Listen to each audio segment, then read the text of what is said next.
Bonjour à tous, c'est Gaëtan de la chaîne Loin de Dépression. Aujourd'hui, on va parler des problèmes que rencontrent les personnes hypersensibles, des problèmes du coup que rencontrent pas ou moins souvent les autres personnes. Le but, c'est de mieux comprendre notre différence, notre sensation de décalage par rapport à la norme, par rapport aux autres, et puis essayer du coup de mieux comprendre et de mieux vivre notre hypersensibilité. Alors vous allez voir au cours de cette vidéo, j'ai listé 8 problèmes qui concernent du coup plus spécifiquement les hypersensibles. Et le premier d'entre eux, peut-être le plus évident, quand on pense à l'hypersensibilité, même sans connaître ce que c'est, c'est l'hyperémotivité, c'est le fait de ressentir les émotions de façon intense.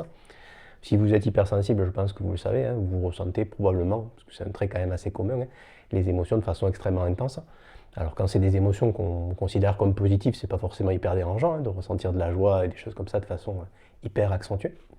En revanche, quand c'est des émotions qu'on considère comme négatives, type la tristesse, la colère, la lassitude, etc., là du coup on ressent cette émotion-là de façon décuplée. Cette intensité émotionnelle, elle est d'autant plus vraie que bien souvent, en tant qu'hypersensible, on est très souvent en tout cas empathique, et donc on ressent en quelque sorte les émotions des autres. C'est comme si on avait une espèce de radar émotionnel qui fait qu'on arrive un petit peu à sentir comment les autres se sentent, s'ils se sentent tristes, s'ils se sentent en colère, etc.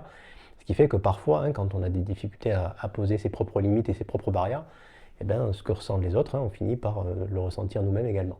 L'apprentissage pour un hypersensible, c'est souvent ça, c'est de parvenir du coup à mettre ses limites, parvenir à se dire que ce que ressent l'autre personne, y compris quand c'est quelqu'un de proche, c'est quelque chose qui va la concerner elle et pas nous directement, et à ne pas prendre sur ses épaules les ressentis et les émotions de l'autre personne. Le deuxième problème que rencontrent énormément d'hypersensibles, voire quasiment tous, c'est ce qu'on appelle l'hyperesthésie, c'est-à-dire le fait d'avoir des sens totalement en surstimulation.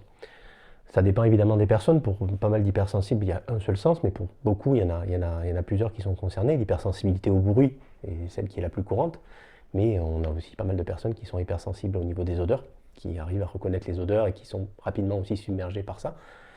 Pour d'autres, c'est plus kinesthésique, c'est-à-dire au niveau du toucher, le fait d'être gêné par des étiquettes sur des vêtements, des choses comme ça, ou par des câlins aussi, tout simplement, ou par certaines matières. Énormément de gens sont comme ça, en tout cas pas mal d'hypersensibles.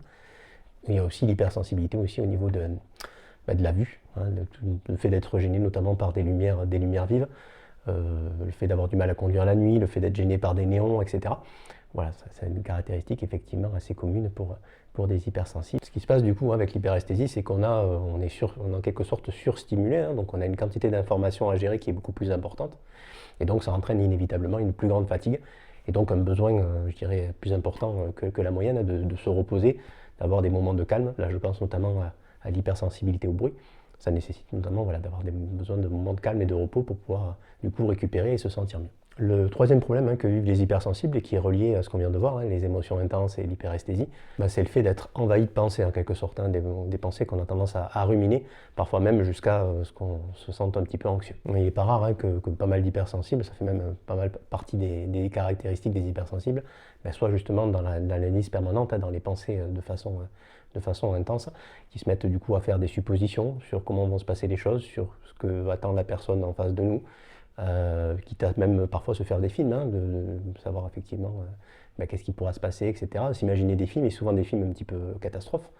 On aura tendance, et c'est un biais assez commun, à s'imaginer en fait le pire, au lieu simplement de s'imaginer que peut-être aussi il peut advenir quelque chose qui va bien se passer. Donc c'est vrai que il y a pas mal d'hypersensibles qui sont dans cette analyse, voire parfois dans une espèce d'obsession, de ressasser effectivement ce qui s'est passé.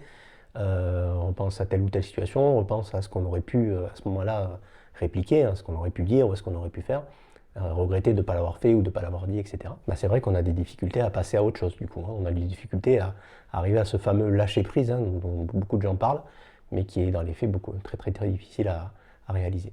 Souvent la clé dans ces moments-là, c'est de parvenir du coup à revenir à sa respiration, alors via la cohérence cardiaque ou la méditation de pleine conscience, ou toute autre activité qui pourrait vous aider à revenir au calme et à revenir à votre respiration.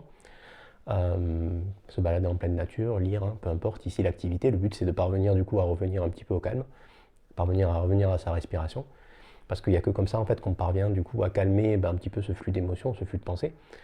On va évidemment souvent pas parvenir à totalement l'arrêter, mais en tout cas à le calmer pour retrouver un petit peu plus de calme et revenir un peu plus à la réalité, et cesser du coup de partir dans des pensées et dans des imaginations et dans des scénarios noirs qui de toute façon ne sont pas la réalité. Le quatrième problème que rencontrent souvent les hypersensibles, et il est lié aux 3 points précédents très clairement, c'est la fatigue. La fatigue parce qu'effectivement, on vit des émotions fortes, on est cette espèce de radar émotionnel, on vit de l'hyperesthésie sur un ou plusieurs sens, on ressasse des pensées jusqu'à parfois être anxieux, donc forcément tout ça vient fatiguer, donc il y a une nécessité pour beaucoup d'hypersensibles de parvenir en quelque sorte à gérer cette fatigue. Ça veut dire que pour beaucoup d'hypersensibles, la clé, en tout cas une des clés, ça va être l'hygiène de vie et notamment le sommeil. Il faut parvenir du coup à avoir suffisamment d'heures de sommeil par rapport à ce dont notre organisme a besoin. Parce que si ce n'est pas le cas, la fatigue elle agit malheureusement comme un cercle vicieux. Je pense que vous l'avez constaté, vous en tant qu'hypersensible, quand vous êtes fatigué, du coup souvent au niveau émotionnel, vous vous sentez encore plus à fleur de peau, encore plus réactif, encore plus facilement triste ou en colère ou moins patient. Vous sentez qu'au niveau des stimulations sensorielles, c'est encore plus fort, etc. Et donc parfois, le fait de ne pas dormir entretient encore plus cette fatigue et fait qu'on a encore plus du mal à se reposer. Donc par rapport à ça, c'est important de parvenir du coup à mettre en place des choses pour avoir un sommeil de meilleure qualité, ou en tout cas essayer de mieux dormir. Parce que du coup, ça agit comme un cercle vertueux en quelque sorte, où parce qu'on est plus reposé et beaucoup plus en forme, du coup, au niveau des stimulations, ça vient moins nous fatiguer. En tout cas, il n'y a pas de honte à se sentir fatigué, même si parfois, effectivement, on se donne nous-mêmes l'impression d'être tout le temps fatigué. Il n'y a pas de culpabilité à avoir par rapport à ça. Il y a par contre à essayer de faire en sorte de mettre en place des choses au maximum pour être moins fatigué et pour respecter nos besoins de calme et de repos. Quitte à expliquer du coup à ses proches qu'on a réellement besoin de se calmer et de ce repos pour pouvoir être mieux présent avec ces personnes. Le cinquième problème qui concerne beaucoup de personnes hypersensibles, c'est le fameux syndrome du sauveur, que vous connaissez sans doute. Le fait donc du coup de vouloir absolument sauver ou guérir l'autre, sans même parfois d'ailleurs que la personne en face de vous demande quoi que ce soit. C'est vous qui vous placez dans cette posture-là de façon automatique. Souvent ça vient de manque de confiance en soi. On est dans cette position-là, on est souvent persuadé qu'on a besoin de faire ça, de sauver et guérir la personne pour pouvoir être aimé en retour. Souvent c'est ça, même si c'est pas conscient, même si on fait pas ça pour ça. Mais effectivement, souvent il y a quelque chose de cet ordre-là, qui est de l'ordre de l'estime de soi, où on s'imagine du coup que il faut absolument guérir la personne et la sauver, qu'elle va du coup pouvoir changer et aller mieux, et que c'est notre rôle de faire ça. Le truc en faisant ça, c'est qu'on crée forcément une relation qui est déséquilibrée, quelle qu'elle soit, que ce soit amoureuse ou même amicale. On crée de fait une relation qui est totalement déséquilibrée. On se retrouve à plus donner nous-mêmes que ce que l'on reçoit. On a même parfois, et c'est parfois un peu inconscient, des attentes de recevoir en retour autant que ce qu'on donne. Or, malheureusement, ce n'est pas toujours possible, parce que la personne en face, elle n'est pas forcément en capacité de donner autant que ce que vous donnez, ou elle parle simplement pas le même langage, elle est différente de vous. Et donc par rapport à ça, c'est parfois compliqué. Vous allez retrouver en description de la vidéo un lien vers l'article du coup qui parle des problèmes des hypersensibles que je suis en train d'évoquer. Et dans l'article, je parle du fameux triangle de Karpman, donc le fameux triangle dramatique que j'ai déjà évoqué en vidéo ou dans les articles. Ce triangle-là, c'est un triangle donc, où on a tour à tour trois rôles, dont le rôle du sauveur, de la victime et du bourreau. Mais en fait, ce rôle du sauveur, même si effectivement sur le papier, il est plein de bonne volonté et il repose sur une envie de bien faire, il crée de fait un rapport déséquilibré, puisqu'en face, il y a forcément une victime, et donc quelqu'un qui a besoin de votre aide pour que vous puissiez être le sauveur. Donc vous voyez, ça crée quelque chose de déséquilibré, avec parfois le risque aussi que chacun change de rôle, que la victime devienne bourreau, ou que le sauveur devienne victime, etc. Donc ça crée de fait des relations qui ne sont pas forcément saines, voire parfois toxiques. Il y a aussi parfois des personnes qui sont ce qu'on appelle en dépendance affective, c'est-à-dire qui font reposer leurs valeurs de la façon dont ils se perçoivent, dont ils ou elles se perçoivent, par rapport au regard des autres. Donc ces personnes-là, malheureusement, pour reprendre cet exemple du triangle de Karpman, elles sont plutôt sur la partie victime. Et là, c'est pareil, à partir du moment où on pense qu'on ne mérite pas d'être aimé, et qu'on est obligé d'en faire beaucoup pour être aimé, forcément, ça crée des rapports et des relations qui ne sont pas très saines, voire déséquilibrées. Le sixième problème que rencontrent souvent les hypersensibles, je pense que ça vous parle peut-être, c'est la difficulté parfois de dire non, de poser ses limites. J'en ai un petit peu parlé en tout début de vidéo quand je parlais du fait de vivre des émotions intenses. Mais là, on parle plus du fait de pouvoir dire non et de ne pas forcément s'adapter à l'autre, de ne pas vouloir du coup forcément le sauver, comme j'en parlais à l'instant sur le syndrome du sauveur.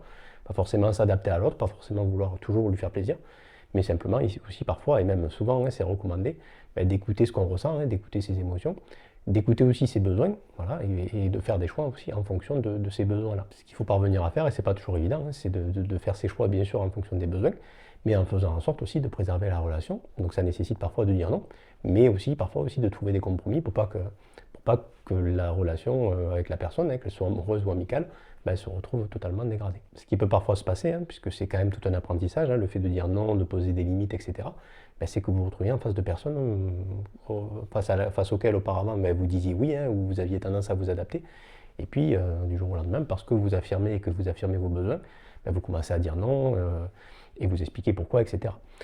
Et il arrive parfois que la personne, comme elle était un petit peu, elle profitait un petit peu de la situation, même si évidemment tout le monde n'est pas comme ça, elle arrive qu'elle ne comprenne pas du coup ce soudain changement, qu'elle vous dise justement que vous avez changé, que c'est pas normal, etc. Et donc ça veut dire que ce moment où vous allez poser vos limites, où vous allez vous choisir, vous dire oui et dire non aux autres, forcément ça veut dire que potentiellement vous allez avoir des personnes qui vont peut-être s'éloigner, sortir de votre vie.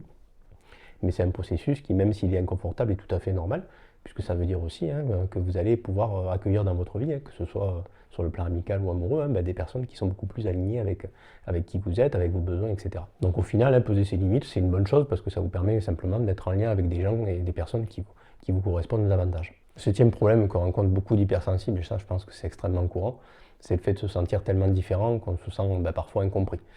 Donc vous avez sans doute dit des phrases du style tu prends les choses trop à cœur, tu exagères, etc. Donc voilà, ça mène en tout cas, et ça renforce cette idée comme on est différent, en décalage, et que du coup on ne peut pas être compris par les autres. Et c'est vrai que c'est très commun aux hypersensibles, on a du mal quand même à faire avec, à faire semblant, à s'accommoder de choses qui nous paraissent injustes. Souvent cette valeur de justice, les valeurs d'une façon générale, mais celle-ci, la valeur de justice, on l'a un petit peu chevillée au corps. Ce qui fait que des choses qui nous gênent, on a du mal à faire avec, ou on a du mal à se taire dans ce genre de situation, ou quand on est obligé de le faire pour des raisons, je dirais, professionnelles, personnelles, etc., ça nous coûte au niveau énergie, etc., on ne le vit pas bien, parce que c'est des choses qui viennent nous heurter en quelque sorte dans nos valeurs et nos fondements. Ce qui va être important pour les hypersensibles dans ce cas-là, et ce qui n'est pas forcément évident, c'est de parvenir du coup à lâcher prise de ce genre de situation, à se dire aussi que ce qu'on ressent est normal, on n'a pas de honte à ressentir ça. On voit souvent des hypersensibles qui se posent la question de est-ce que c'est normal que je ressente ça, est-ce que c'est normal que j'ai besoin de ça, etc. Oui, en fait, c'est vos besoins et c'est ce que vous ressentez. Ça n'a pas à être interrogé sur le fait d'être normal ou pas, c'est ce que vous ressentez. Donc, à partir du moment où vous le ressentez, c'est quelque chose de normal, en fait. Voilà. Simplement, effectivement, il faut parvenir, du coup, et c'est pas évident, à lâcher prise sur ce qu'on ne peut pas contrôler. Il faut aussi parfois abandonner l'idée qu'on va plaire à tout le monde et que tout le monde va nous comprendre. Non, malheureusement, c'est pas le cas. Il y a plein de gens qui ne sont pas en capacité de comprendre ce qu'on vit parce qu'ils ne sont pas en capacité de se mettre à notre place, ils ne sont parfois pas en vie, tout simplement. Et par rapport à ça, du coup, on n'a pas, nous, la mission de devoir être compris par tout le monde. On doit déjà se comprendre nous-mêmes, c'est déjà énorme, et puis essayer de se comprendre, d'être compris vis-à-vis de nos proches et des gens à qui on tient, ce qui est déjà beaucoup. Et puis le huitième problème, et le huitième point qui concerne là aussi, je pense, beaucoup d'hypersensibles, c'est le fait d'être trop dur envers soi-même. Vous connaissez le côté perfectionniste, que parfois, sur les entretiens d'embauche, vous savez, c'est quand on vous demande les défauts, c'est une espèce de défaut qui peut passer comme une qualité, et donc c'est ce que répondent les gens. Il se trouve que pour les hypersensibles, pour le coup, c'est quelque chose de réel. C'est-à-dire les hypersensibles sont quand même très souvent comme ça.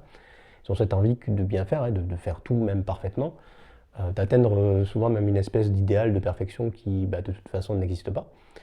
Il y a cette espèce pour beaucoup de besoin de contrôle sur les choses. Or, vous le constatez dans la vie, surtout si vous avez commencé à avancer en âge, les choses elles se passent très rarement comme prévu, voire quasiment jamais. Et donc c'est vrai qu'il faut parvenir, et c'est pas évident, à accepter que malheureusement il y a des choses qui sont hors de notre contrôle. Et par rapport à ça, on doit composer avec pour essayer de continuer du coup à évoluer. Pour vous aider du coup à essayer de sortir de ce perfectionnisme, d'essayer de ne pas vous critiquer, il faut essayer de rentrer du coup dans davantage de douceur et du coup d'arrêter de voir les échecs comme quelque chose de absolument dramatique, absolument rédhibitoire, etc. Le truc c'est qu'un échec souvent, c'est pas aussi dramatique que ce qu'on veut bien le dire. Ça signifie déjà qu'on a tenté quelque chose, ce qui n'est pas forcément quelque chose de mal, au contraire. Par rapport au fait, par exemple, de rester dans une situation qui ne nous convient pas, ça veut dire qu'au moins on a essayé de changer quelque chose, mais qu'à un moment donné, ce qui nous convenait à un moment donné ne nous convient plus. Et c'est comme ça qu'il faut voir un quelconque changement, un quelconque échec de notre vie. En fait, c'est souvent le début, le signe déjà qu'on a détecté en nous que ça ne nous convenait plus et que c'était plus ce dont on avait envie.